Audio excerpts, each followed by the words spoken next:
நம்மை சுற்றி சுற்றுச்சூழல் விழிப்புணர்வு தகவல்கள்.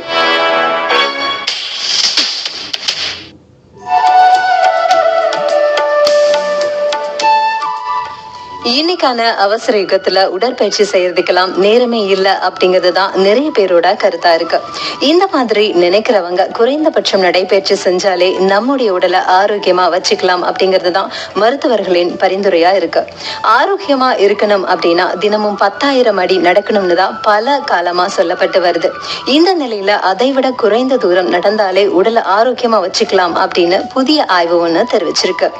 தினமும் 5,000 அடிகளுக்கும் குறைவாக நடப்பதன் மூலமே நம்மள ஆரோக்கியமா வச்சுக்கலாம்னு ஒரு ஆய்வு சொல்லுது.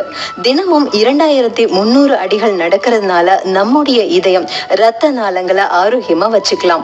ஒருவேளை நம்ம அதிகமான அடிகள் நடந்தா கூட அதுக்கு ஏத்த மாதிரி அதிக பலன்களை பெற முடியும் அப்படின்னு ஆய்வாளர்கள் சொல்றாங்க. இப்போ இருக்கிற காலகட்டத்துல நிறைய பேர் உட்கார்ந்துட்டே வேலை செய்யறாங்க. இது நம்முடைய வளர்சிதை மாற்றத்தை மெதுவாக்கும், வலிகளை ஏற்படுத்தும், தசை வளர்ச்சி மற்றும் வலிமையை கட்டுப்படுத்தும்.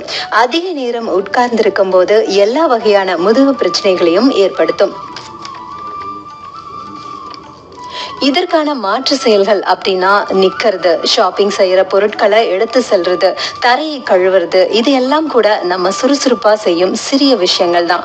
ஆனா இவையும் கலோரிகளை மிகவும் திறம்பட எரிக்க உதவும்னு ஒரு ஆய்வுல சொல்லியிருக்காங்க.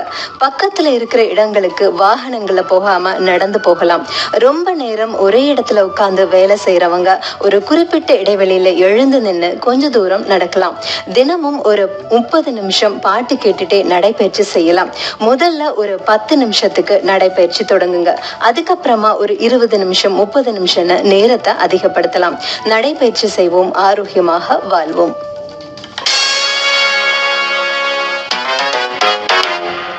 நம்மை சுற்றி சுற்றுச்சூழல் விழிப்புணர்வு தகவல்கள் கேட்டீர்கள்.